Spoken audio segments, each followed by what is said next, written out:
মানুষের চাইতে আল্লাহ তাআলার মাখলুকাতের মধ্যে অন্য কেউ কি সুন্দর আছে?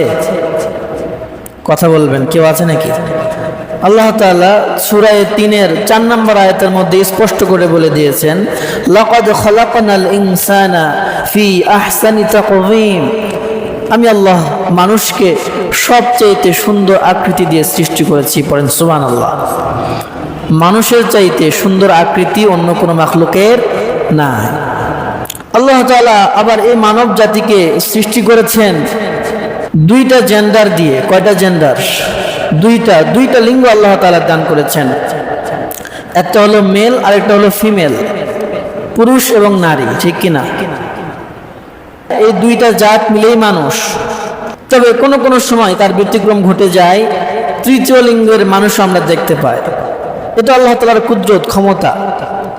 কিন্তু আল্লাহ তাআলার স্বাভাবিক নিয়ম এবং পদ্ধতি হলো, আল্লাহ তাআলা যখন কোনো মানুষ সৃষ্টি করেন, হয়তো তাকে পুরুষ বানান, না হয়তো তাকে মহিলা, নারী হিসেবে সৃষ্টি করেন।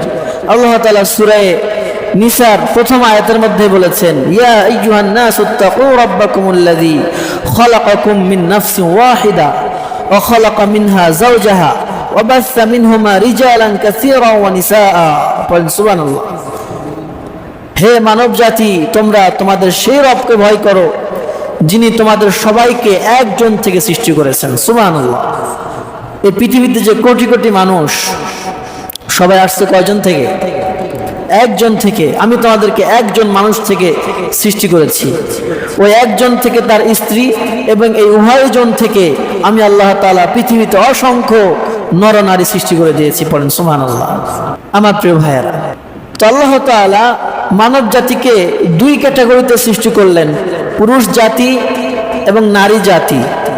এই দুই জাতির বৈশিষ্ট্য পরিপূর্ণভাবে ভিন্ন, ঠিক কিনা বলেন? এবং তাদের হুকুম আহকাম অনেক ক্ষেত্রে ভিন্ন আছে, আবার কোনো কোনো ক্ষেত্রে একরকম আছে, ঠিক কিনা?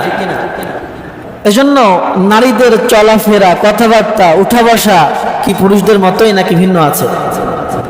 ভিন্ন আছে না?